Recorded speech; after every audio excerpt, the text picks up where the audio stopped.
Mesdames et messieurs, bonsoir et bienvenue dans votre journal local. À l'œil aujourd'hui, nous reviendrons sur le rapport rendu par la commission citoyen justice police sur l'opération des forces de l'ordre du 10 février dernier au campement de Rome de Flambert. La 3e édition du Salon du Livre de Midi-Pyrénées se tiendra les 6 et 7 novembre prochains.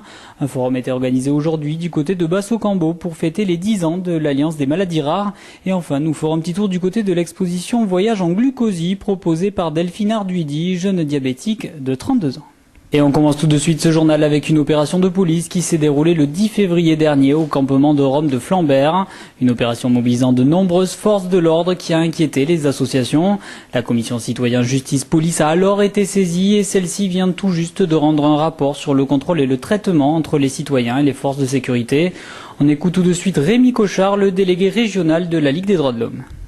On a mis en évidence le caractère massif et brutal de l'opération, l'effectif de police important, encore une fois, des policiers cagoulés, de nombreuses voitures, des ports d'armes de la part des policiers. Toute la population a été tirée des caravanes où ils dormaient. Il était 6 heures du matin, il faisait froid, il avait neigé la veille.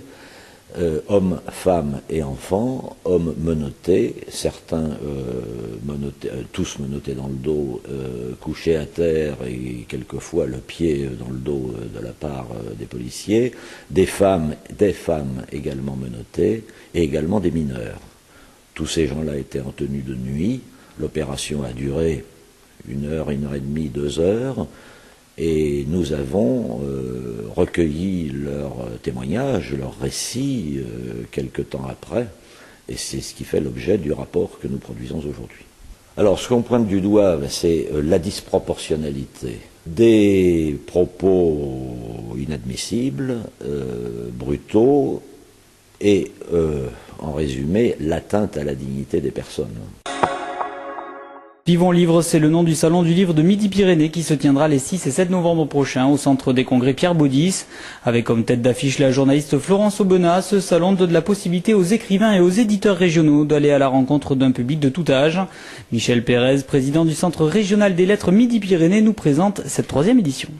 Mais ce salon du livre, il est dans la continuité avec quelques éléments nouveaux, mais avec trois espaces distincts. Un espace donc réservé aux éditeurs de Midi-Pyrénées, un espace réservé aux libraires de Midi-Pyrénées et qui est porté par l'association des libraires indépendants de Midi-Pyrénées. Et ensuite, un espace sur lequel on rencontre de rencontres, de débats, et ensuite évidemment des spectacles.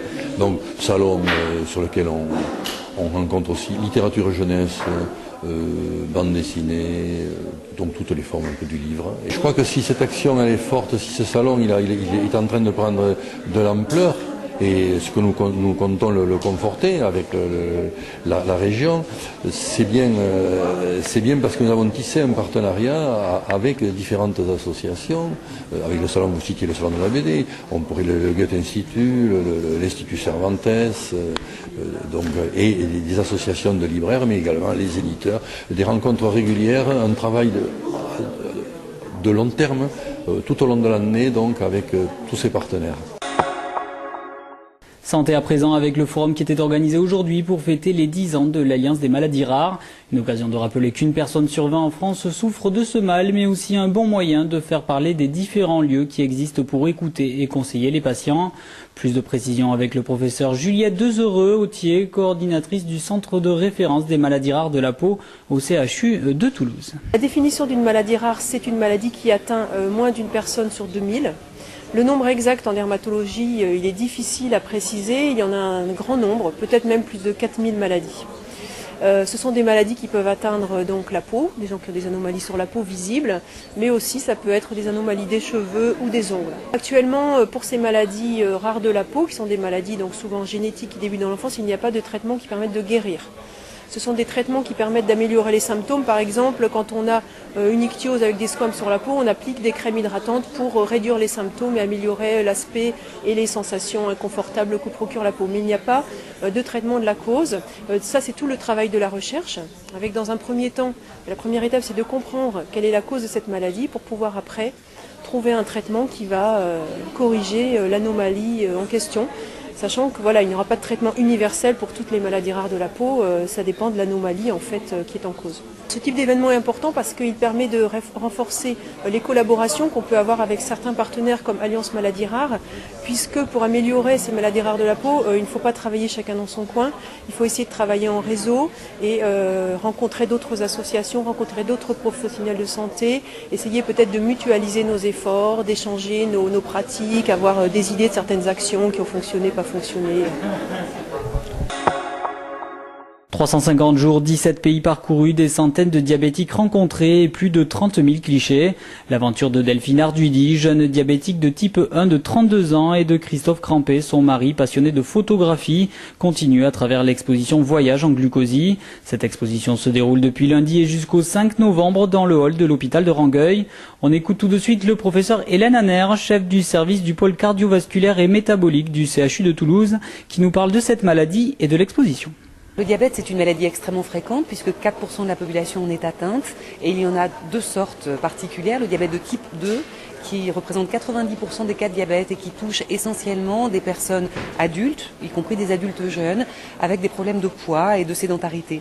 Et puis il y a le diabète de type 1 qui représente 10% des diabétiques, donc c'est quelque chose comme 180 000 personnes qui sont concernées en France. Et ce diabète de type 1, lui, il arrive dès l'enfance, il peut arriver également plus tard dans la vie, mais parfois chez les tout petits enfants.